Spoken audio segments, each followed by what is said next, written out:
Southwestern Family of Companies welcomes you to the Action Catalyst. Each week, our diversely and amazingly accomplished guests share their insights and inspirations to help us ignite our own. So let's invest attention together to breathe, to reflect and refocus, and decisively defeat that voice we call Mr. Mediocrity.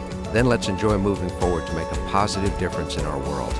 Privileged to be your host, this is Dan Moore. We are excited to share our guest with you today. Michael Brody Waite, a recovering addict, acclaimed speaker, 3-time CEO, Inc. 500 founder, and leadership coach, is on a mission to revolutionize the rules of leadership.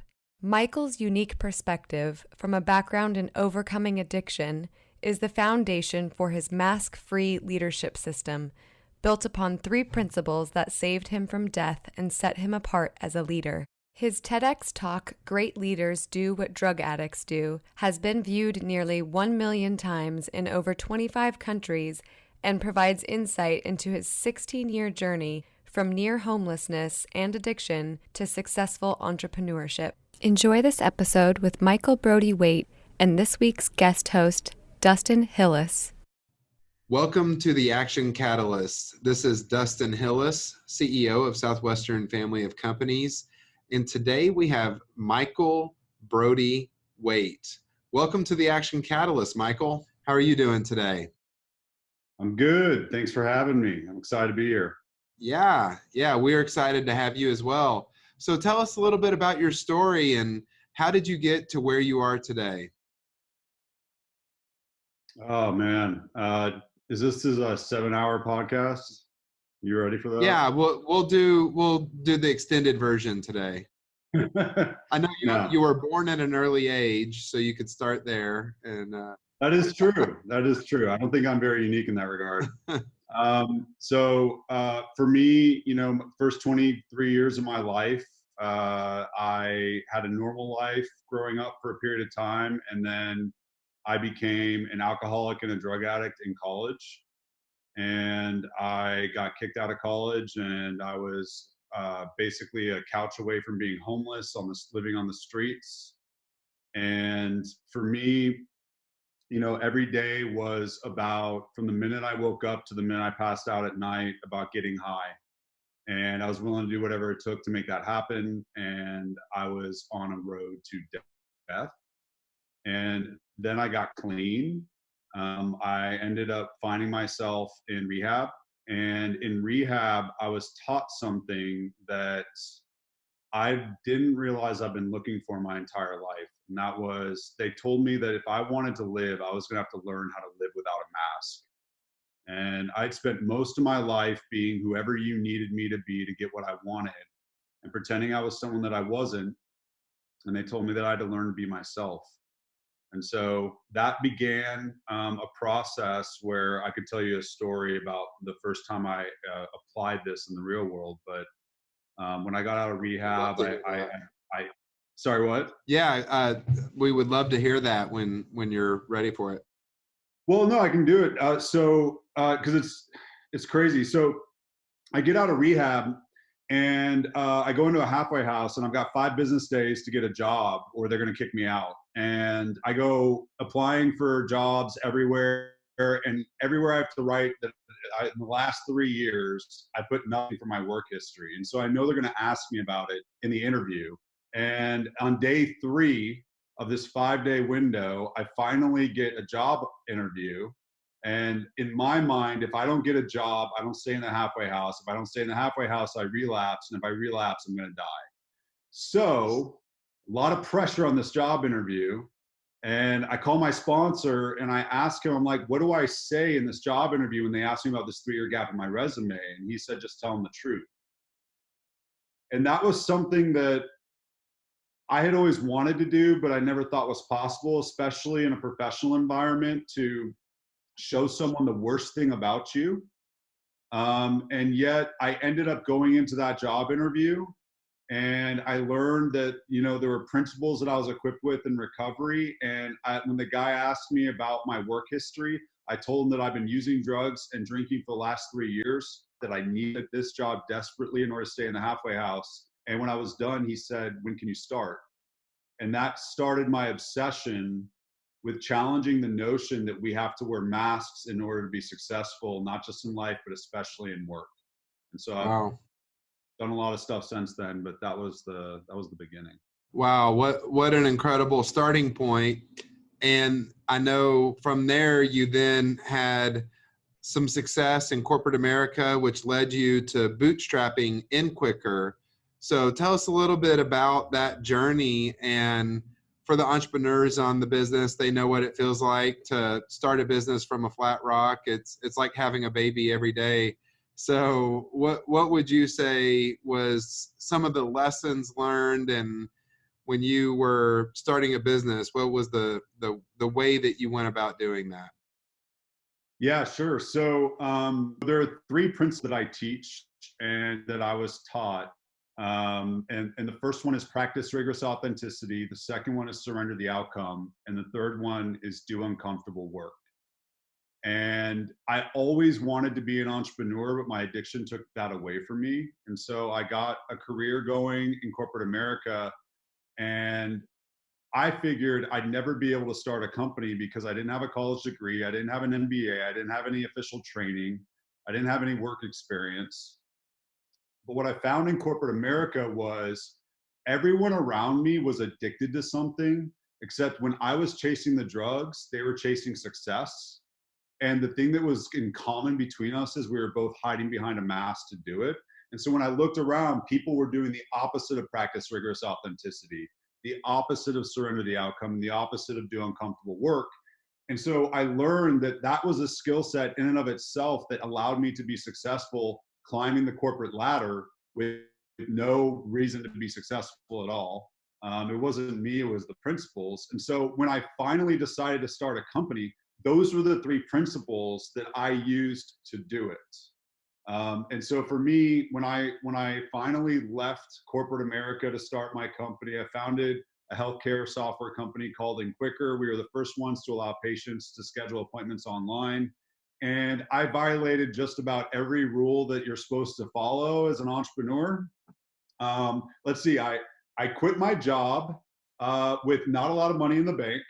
We were in the middle of the recession. I had no investors. I'd never done it before. No one had ever done what we were doing before. It was an industry I'd never even worked in before that I didn't fully understand. And despite all that, I maxed out my credit card, drained my 401k, and drained my savings, hired a small team, and went and tried to sell our software to hospitals. And for a period of time, I felt like I needed to pretend that I had it all going on and that I knew everything and that I was an expert and all that stuff. And then I realized that principles was something that in order to stay clean, I've been clean 17 years, I needed to practice them in work and life. I couldn't choose. And I started to actually take off the mask, practice rigorous authenticity with CEOs of hospitals and tell them, look, I think this software is going to change the world, but we don't have a lot of customers. So I'm looking for you to be one of our first ones. And suddenly that started working. And so I have a lot of stories that I can tell about how these principles allowed me to build a business. But what I would say is we did bootstrap because we didn't know how to raise money. We violated a lot of the rules. But I'd say what we didn't violate is we were authentic in our leadership. And that impacted our relationships with our employees and with our customers in a way that differentiated us compared to most of the people that ended up coming into our space and trying to do what we were trying to do.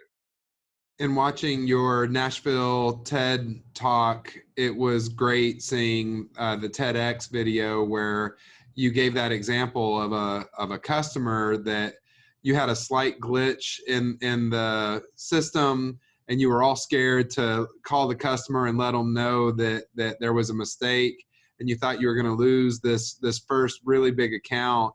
And I know as an entrepreneur, that first big account is so important. It's the lifeblood of the whole business. But because of your principle of living authentically, you made the phone call anyways. You leaned in and you were fearless with your truth, even if it was painful. And the result of it was the client laughing and saying that's nothing compared to other mistakes that we've seen with things like this. And actually you've just earned more business because of your authentic, you've earned my trust through your authentic leadership. So That is such a great story. And if everybody wanted to check that out on the it's Nashville TEDx, is that right? Yep. Yep. TEDx Nashville. Yes. Yeah. Also, I love your principle as you're listing those off of do the uncomfortable work. We believe in that at the Southwestern family of companies, and we've been leaning into that principle for 160 years. At the core of our business, we have people go sell educational products door to door, and we've had 200,000 people go through the door-to-door book selling program. And we have a book that everybody reads. It's called The Common Denominator of Success. And Albert Gray wrote the book. It's a little pamphlet, actually. And what the common denominator of success is that the most successful people that have ever lived form the habit of doing daily what unsuccessful people do not enjoy doing. And he studied the Rockefellers, the Fords, and all the most successful people. And so tell me a little bit more about you and how you apply the doing the uncomfortable work. And at Southwestern, we would call that the common denominator of success. How do you apply that every day in business? Yeah. And by the way, I love that you guys focus on that. And I am a big fan of the company, by the way, total stealth fan. You guys are in a lot of the literature that I've read when I was running the National Entrepreneur Center. So to me, the uncomfortable work, so we are taught how to do hard work and we're taught how to do smart work. And those are physical and intellectual. But what we're not taught how to do is uncomfortable work because that's emotional. And what it comes down to, and a lot of the people that teach mindfulness will tell you, it comes down to a sensation in our body, a level of discomfort. It's that pit in the middle of your stomach when you know you have to have a difficult conversation. And how many managers out there right now know they are not performance managing their employees to the degree that they could, not because they're afraid of hard work or smart work, but because it's uncomfortable to tell someone, hey, you're not cutting it here, and to give them feedback that they may not like. And so as a drug addict, I was obsessed with being comfortable. I wanted to use drugs every single day so I could feel the way that I wanted to feel. So what I had to learn was how to do the exact opposite of everything I had done. And so in these three principles, I learned that the key to uncomfortable work is actually the two principles that come before it. The two things that stop uncomfortable work in my experience are when you lack clarity and when you lack energy. And so the first principle, practice rigorous authenticity, forces us to get super clear on what is the true action, what is being true to me in word and action, what do I need to do here? And then surrender the outcome. Leaders are taught to completely control the outcome. Nobody can completely control any outcome. We're kidding ourselves, and we waste so much time and energy pretending that we can. We focus so much on what we can't control. We don't focus enough on what we can control. And so when you let go of the outcome and let go of the things that you can't control, you regain a tremendous amount of energy and you're able to focus on what you can control. And between the clarity of what's authentic and the energy of surrender, you're actually able to do the uncomfortable work. So for example, when I was building my startup, a year in, we got a bunch of press. We were on a national TV program called Fox and Friends. And I knew that that level of exposure could kill our company. And I remember sitting there saying, I don't know how to lead a company. I know my email signature says I'm a CEO, but I have no idea how to be a CEO. I feel like a little kid in a suit. And so to me, what I thought was, I need to fake it until I make it. But instead, I got super clear. I don't know how to be a CEO. And then I surrendered the outcome. What is my team going to think if I tell them that I don't know how to be a CEO? What are other people going to think if I don't actually pretend that I know what I'm doing? I went to my team and I said, I don't know how to be a CEO. I can't control that I don't know how to be a CEO. I can control whether I seek a mentor. Will you help me find a mentor? And then I found a mentor. And I did the uncomfortable work of talking to my team, of going and meeting with that mentor and doing all the things that they told me to do. And I was able to scale myself so that I could scale the company and be in service to our mission and our people. But I think a lot of us, it's amazing, our economy has changed so much And now we're in an information and services economy. And so how successful we are is based off of how people think and feel. And so the degree to which we are good at doing uncomfortable work is a degree to which we have a competitive advantage, I think. I don't know if you think that. Wow. No, that was good stuff. You just covered really good points all throughout that. When you were talking about focusing on the controllables, it really comes down to this, we call it CIA, control, influence, and accept. So many people want to just focus on things that they actually need to just accept. And that's where most of their emotional energy goes into. And when it comes to controlling the controllables around your attitude, your schedule, your activity, there's only just a handful of those things. What do you think is the most important thing that people can control? So I was thinking about this. The thing that we say in recovery is, you can sit here and you can think about all of these people, right? Like social media, email, everybody in a company, everybody online, TV, paper, whatever, all this stuff, your customers, your vendors, like all that stuff. And at the end of the day, all I can control is what's in my hula hoop. I literally, if I put on a hula hoop and I look from the outside edges of that hula hoop to the inside, that's all I can control. I can control what I do, and that is it, in my opinion. For me, my friend Kate gave me that, and it's something that we've used in recovery. But it's amazing how much we can lose our energy and our focus going outside of that hula hoop. Now, the actions that I can control as a CEO of a company have broad implications outside of that hula hoop. But at the end of the day, all that matters is what I do. And then I can let the implications take care of themselves. It doesn't mean that I don't think through things. I think through those implications. It just means that I'm hyper focused on that's all I can do. And so I think that we focus, and I'll stop talking after this, but we focus so much. I'm not passionate, you can't tell. We focus so much in this world on leading others. We have endless podcasts and books and TED Talks and all. We're so focused on leading others. I think that a lot of us have forgotten how to lead ourselves. And I think that the great leaders in this world lead themselves, and they don't actually tell their people what to do. They show their people what to do by how they lead themselves and how they control the one thing they can, and that is what they do. Love it. Love it. Controlling what you do, controlling your activity. And, that translates so well where it doesn't matter what you do, whether you're at home and raising kids and the activity that you do to raise well-rounded children, or if you're a pastor of a church and you have activity that you're doing every single day to help shepherd people along the way, or if you're on the front lines of a sales team and it's the number of calls you're making, how many times you pick up the phone, how many doors you knock on, all of that is in the same bucket. And I love calling it inside of your hula hoop. I've never heard that before. If you bring a hula hoop to a leadership training, people are going to laugh at you, but it is effective. And you mentioned just a minute ago also, so you were was it the founder of the Nashville Entrepreneur Center? Is that accurate? You were running? No, I was the third CEO, but what was special was I was the first CEO that had actually been one of its first customers. Really? It's a nonprofit. Our founder was is still a wonderful man named Michael Burcham. He was one of my mentors. And in 2010, when I told you that story about how I went to my team and I needed a mentor, the same month that happened was the same month in 2010 that the Nashville Entrepreneur Center opened its doors. And I went in there and he became my mentor.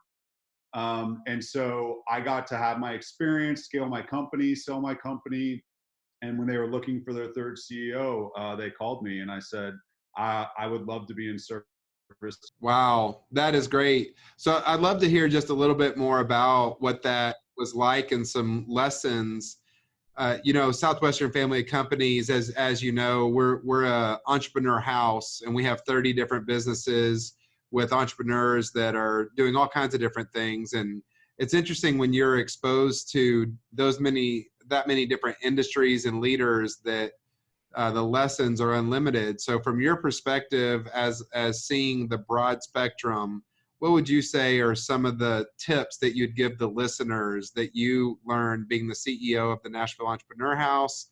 And think through our listeners here, whether they are an entrepreneur or they just need to know how to tackle something that's a complex challenge and how an entrepreneur would face that problem.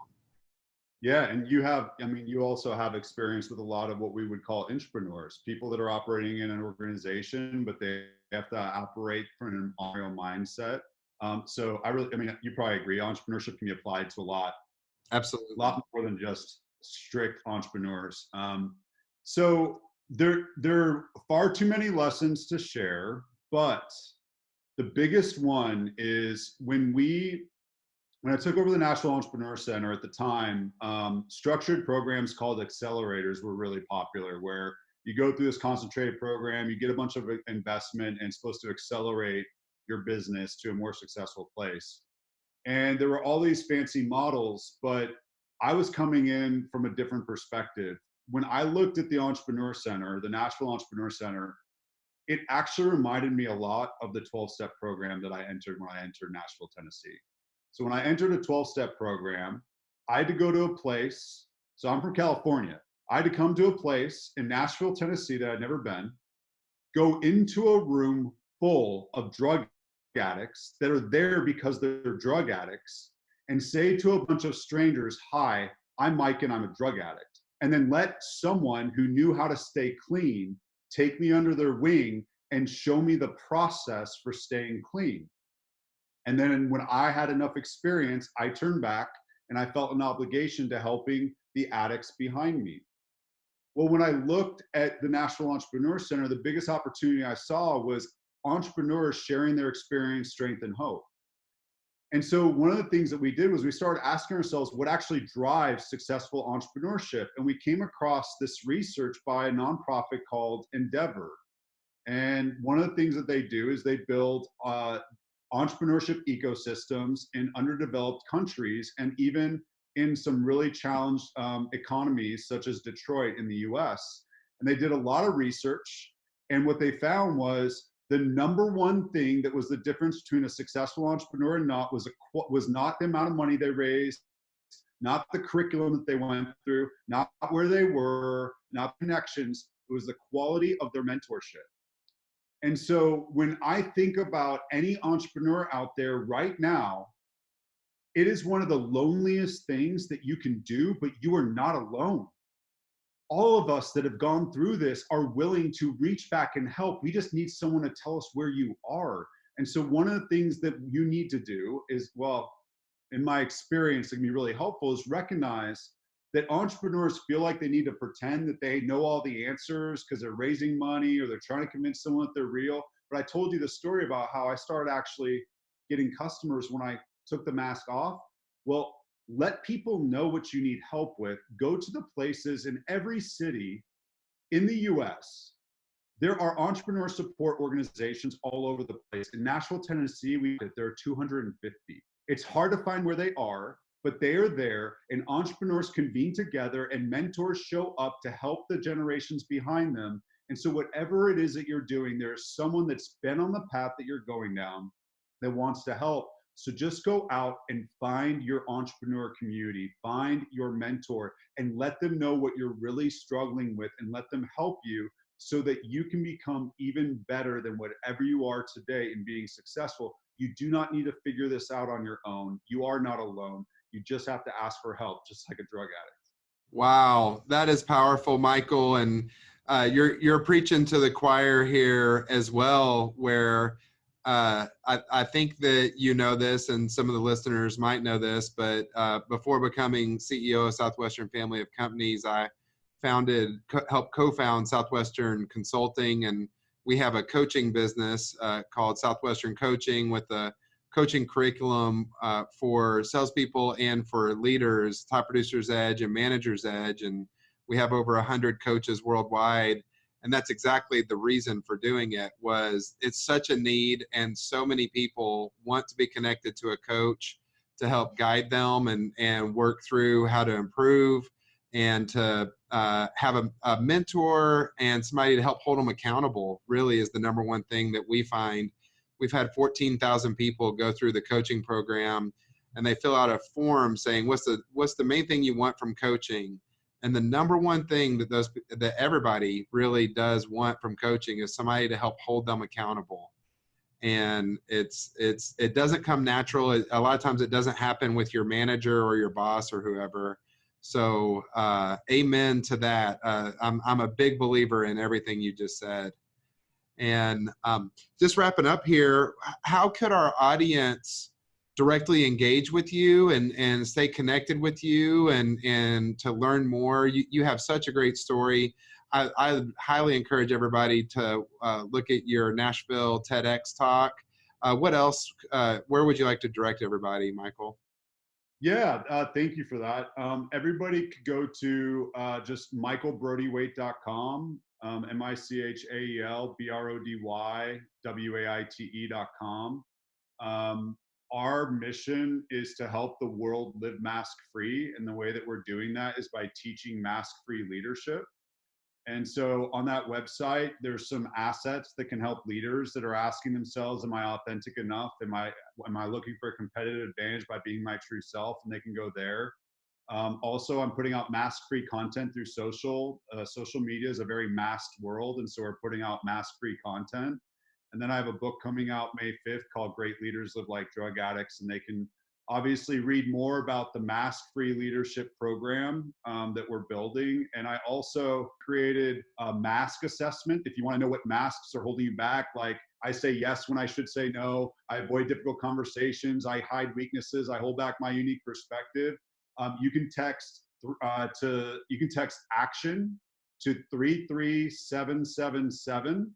And we'll send you a link. Our assessment is $29, but for this audience, the link will be free as a gift to your audience, as gratitude for having us on the show and allowing us to spread the message. And, if just one person's able to take off their mask and claim their unique competitive advantage, it'll have been worth it. I love it. I love the mission spirit that you have and that you have had ever since having the grace extended to you to break free of addiction, and for you to pay that forward in a continuous service time after time with everything that you do. So we encourage everybody to reach out, and I appreciate your authenticity and love everything that you're about, Michael. So thanks for being on the Action Catalyst today, and look forward to hearing more successes into the future of everything that you're doing. Thank you so much for having me. Big fan of you too, so very grateful. Appreciate it. Yep. Have a great day. All right, you too. If you enjoyed this podcast, please make sure to subscribe. To stay updated on everything that the Action Catalyst is up to, make sure to follow us on Facebook and Instagram at Action Catalyst and Twitter at Catalyst_Action. Thanks for listening.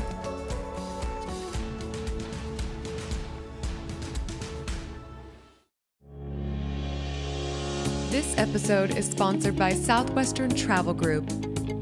Southwestern Travel crafts custom, memorable travel experiences for meetings and incentive travel, leisure travel, and student group travel for clients around the world. We connect travelers to memorable destinations and life-enriching experiences through personalized counsel and management of all the travel details. Our team of travel advisors design itineraries and experiences to best match with you and your group's travel style and interests. Southwestern Travel goes above and beyond to elevate your corporate events and personal trips. To bring your next inspired event or leisure trip to life and receive a free destination guide, go to www.southwesterntravel.com/action.